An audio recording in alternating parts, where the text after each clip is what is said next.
So, before we dive into what a donor journey is, I want to address what really keeps us up at night. So, hopefully, I'll be able to move these slides forward. There we go. Sorry about that.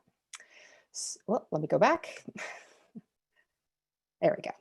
So, let's look at why donors leave. Look through this list and identify the things you can and cannot control. There's a couple on here that for sure are beyond our reach. But if you look at it, a lot of the reasons that people are leaving your organization and going elsewhere is because they're not feeling the love, they're not understanding your mission enough, and they're seeing that other organizations are able to convince them that their money should go that way instead of your way. So with 6 out of these things that are within your control, you need to spend more time explaining to your donors why you need them, how you're using the money, staying in touch with them as often as possible, and thanking them genuinely and treating them like the lifeline of your organization, because that's what they are. You need to be able to show the impact that your organization is making and explain that every little amount counts.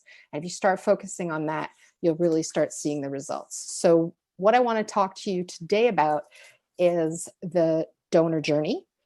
And it's really about figuring out who your donors are, what they like, what they're going to do next. It's all factors that build into your success. And with digital marketing, where more and more of us are going today with our fundraising, you have database tools, you've got analytics. There's no more excuse for not keeping track.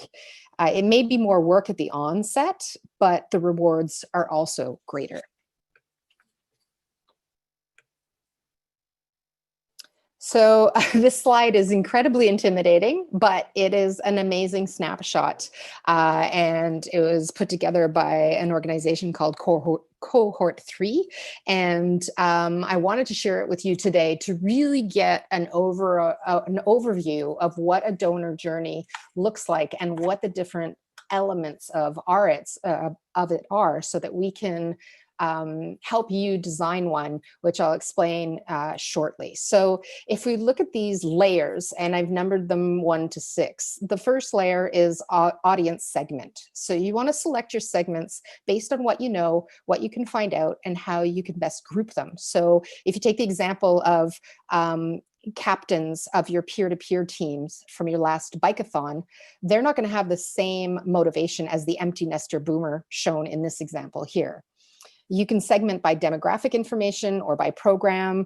It depends on your organization and your strategy. But I'm a big fan of doing the segmentation by program or service whenever possible versus demographics, because you can really focus in on the level of interest. So one of our organizations that we work with is the wonderful Geordie Theatre, and they have 3 distinct services where they do programming in schools, and they do a school tour. They also have a theater school, and they also give performances to families in the local Montreal area. So for us, segmenting by those 3 categories, as opposed to doing it by geographic or by age, we're able to really tap into what is of interest to the people who are already supporting us. So that's one way that you can do your audience segmentation. If we look at layers 2 to 4, this is the donor's point of view. So we're looking at their goals, their thoughts, emotions, and the actions that they're taking. What are they doing, thinking, and feeling as they progress through each stage of the giving process? And there's a few examples here where they can be intrigued, they might be confused, they might be delighted, they might be disappointed, and so on. So we need to see how they're interacting with us. Then on the 5th layer, it's really the promotions, the touch points. So the on and offline points of interaction, where the donor and the organization are meeting. So these touch points line up with the corresponding donor goals and actions and emotions for each stage. The touch points can be direct, like you can send an email to a donor, or they can be indirect. A donor might post something about your organization on their Facebook feed, for example. So It's usual that indirect touch points are a bit harder to identify during the journey mapping process, but they're really important to a modern day donor's experience. So we also have to be looking for those indirect touch points where the donors are off talking about our brand. On the sixth layer, we're looking at the giving stages. And so the important thing to keep in mind about a journey map is that it's a model for the donor experience, and a donor's real life sequencing and pace throughout the experience is going to be unique. So it may happen that you'll see a donor kind of zip through multiple stages at once, or they might loop back on a prior stage. They might skip a stage entirely. This is just really a model for the common journey and the main steps that the majority of your donors will experience. So it's not necessarily a one size fits all, but it's a really good starting point for creating the experience that we know will lead to greater donations. And I know what you're thinking. It's a lot of work, but we need to keep in mind that this is really about effort to outcome. If you put very little effort and time into cultivating your donors, you'll have very little to show for it, right? So that's why we even use the term cultivate when we refer to donors. It implies that we're nurturing and caring for the relationship. You just can't buy them off of a shelf like a bottle of ketchup.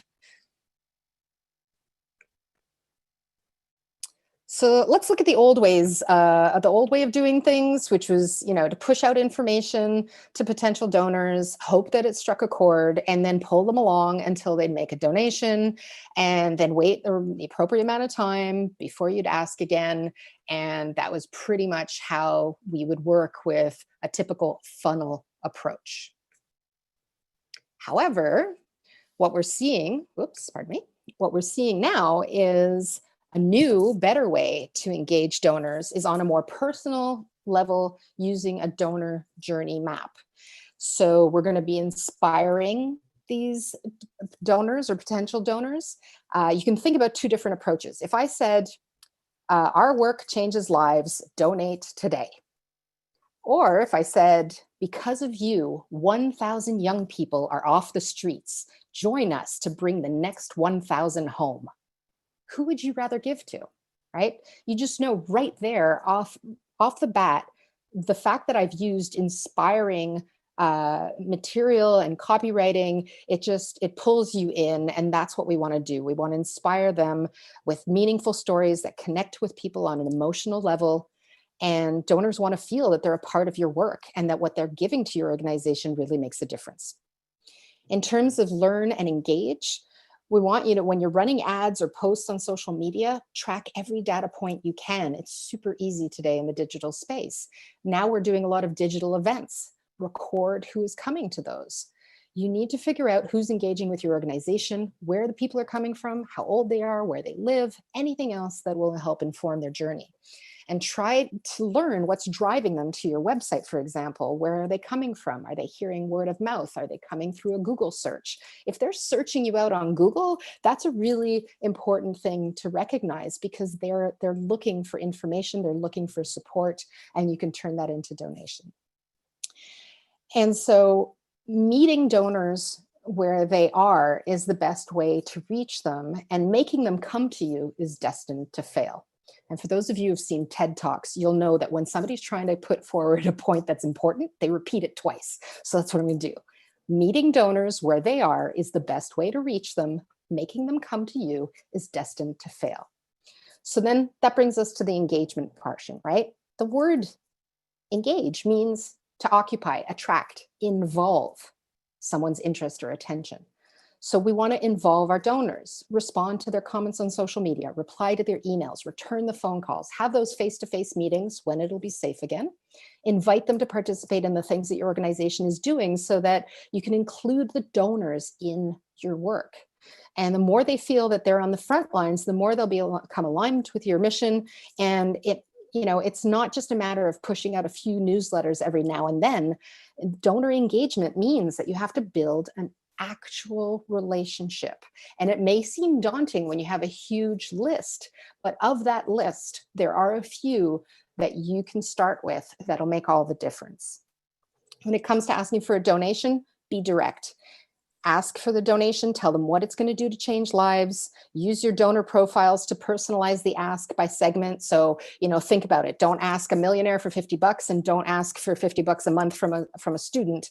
It doesn't make sense. So you want to meet them where they are and it'll give you a better chance at getting the amount that you're looking for.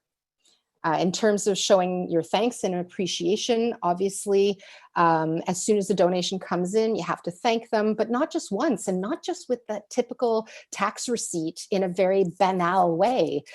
Get creative with thanking them and base it on your donors' personas. Again, if we go to those demographics and I look at a millennial, they're not going to pick up the phone if you try to call them and thank them. They'll probably want a text message or something cool instead. But an older person who's, especially right now during this moment of confinement, an older donor would love to hear from you. And you could mobilize your volunteers to call and thank your donors at this time in particular. So you want to demonstrate the impact by telling donors what you did with their money and who it helped. And that's really going to go a long way for the re-ask, because after some time has passed, you're going to want to ask them for another gift. We're always curious as to what the perfect timing is. But the more you know about your donors, the more you'll know when is the right time to ask. And basically, you can't go wrong if you just tell them what you've been up to since their last donation, and especially telling them what the additional donation will help you achieve. If you can make that a compelling argument, they will give again. But you have to be clear and you have to really back it up with data. And the sixth step, what it really isn't a secret, is that you got to go all through the cycle over and over again. You have to keep inspiring donors, and you have to keep, giving them some thoughtful, interesting content, keep studying their journey, figure out what you've learned to stay on top of it, and keep your donor communications fresh and re-ask with regularity. There's a famous quote that says, you miss 100% of the shots you don't take. So if you don't ask, you don't get. And for those of you who've worked with me before, I say that ad nauseum, but there's a reason for it. So I'm putting up this slide. I don't want to spend too much time on it because I want to get to the juicy part of the step-by-step. But since you'll have a copy of these slides after the presentation, feel free to come back to this and really look at the impact that these changes can make on your organization, and look at the way that you're doing things currently. Do you fit into the column on the left, or are you starting to adopt the actions on the right? Have discussions with your team and see how you can move from the old way of doing things to a newer way. So let's look at building the journey. How do you make this happen step by step? You're not expected to be an expert in everything. So if you need training or coaching to get started, you should know that there are professionals like us who can help you get there. And I'm hoping that the way that we've laid this out today will inspire you to give it a try. So Julia is shortly going to be talking to us about database and how important it is. And that's really the first place you want to start. Even if you're working in a simple Excel sheet or all the way up to fancy tools, you really need to start with your data and look at identifying and qualifying your prospects, and understanding your prospects and supporters is really the very, very first step. Segmenting and targeting. I always ask our clients, when was the last time you did a donor study? If you don't know what motivates your donor, how are you expected to know where to start? So you want to find out what kind of relationship the prospect or the donor has with your organization. That could be whether they volunteer regularly, or if they buy season tickets every year, or if they sit on your board of directors. That's going to help you rank the best prospects in your database, and whether they not already have a relationship with your organization. And then you can better understand your donors and your non-donors relationships with your organization. And once you have that information, you can target your efforts and turning that knowledge and creativity into some serious fundraising results. Here I want to really focus on improving the multi-channel marketing. So if you guys if you haven't really diversified your marketing yet, don't worry, there's still time. This is the perfect time to talk to your leadership team, get them around the table and have a discussion about how you can really take advantage of all the digital tools that are out there. I know a lot of you are suffering from not being able to do face-to-face events, face-to-face fundraisers, but there's now more than ever the reason to reach out and adopt digital marketing and multi-channel marketing. So look at why you're not doing it. Is it a question of resources? Is it silos? Figure out what's in your way so you can have an opportunity to really remove those barriers. And, you know, if you can't get your board of directors to agree to making an investment here, then make sure you try next quarter and build up some case studies, back it up with data and get them on board, because it's really now is the time to do it. And there's funding available and there's so much. If you don't get on that bandwagon, your competition will, and then you'll lose out. So why invest in online marketing strategies? Well, this is why. Donors acquired online are less loyal than those acquired through direct mail, but the donors who convert to offline giving after they make their initial gift online tend to maintain a higher than average giving level with similar retention rates as those for traditional direct mail donors. So that is a really good reason to start with, you know, improving your digital presence, aside from the pandemic that we're living through right now. In terms of appreciation and retaining, we've covered this in, you know, in some previous webinars that we've done, but I really want to focus here on the customer experience. So it depends a lot on how your staff is handling the situation, and not enough organizations think about this. Marketers have known forever in the for-profit world how important it is, but there are many who struggle with it in the nonprofit world. And I want you to think about how much turnover we have. You know, how can you expect to keep donors long term when the staff that is supposed to build the relationships with them doesn't last more than 20 months at a time in your organization? You need to invest in your people. And when you equip your staff with the skills and the tools and the decisions for the authority to serve your customers or your donors better, then your staff satisfaction goes up, your productivity is going to go up, and you're going to have greater value for your donors. So the same applies for volunteers. The better experience, the more loyal they'll be. And if you missed our last webinar, you can catch it on the recording on YouTube on Phil's channel, where we talk about how to keep your volunteers happy. Measuring. So Steve McLaughlin wrote that you stop counting, start measuring. Achieving this will help achieve meaningful outcomes. He says that we either get defensive or bored when it comes to measuring the results of our efforts and performance. And I understand that, because when I start asking questions, when I'm working with a charity, they get a little defensive when I ask them to show me the numbers. And the more we embrace modern techniques, the easier it'll be to measure. So there's metrics for a nonprofit's website, the email, online giving, advocacy, social media. Everything has so much rich and reliable set of metrics to measure from than traditional channels like direct mail. So if you think of like sites like kiva.org, they receive millions of dollars on online microloans and donations. And I know because I've given to them, and they connect with their donors directly to projects and outcomes right in the front and center. And so think about how you can show impact and measure, and you can check out our blog, Measure What Matters, for some inspiration. But you know, it's a culture shift. And so every strategic goal should have some measurable outcomes, and every personal goal should have clear outcomes that matter to the mission. So the trick is to be realistic and set the goals that are ambitious enough, but not so far out of reach that they're discouraging.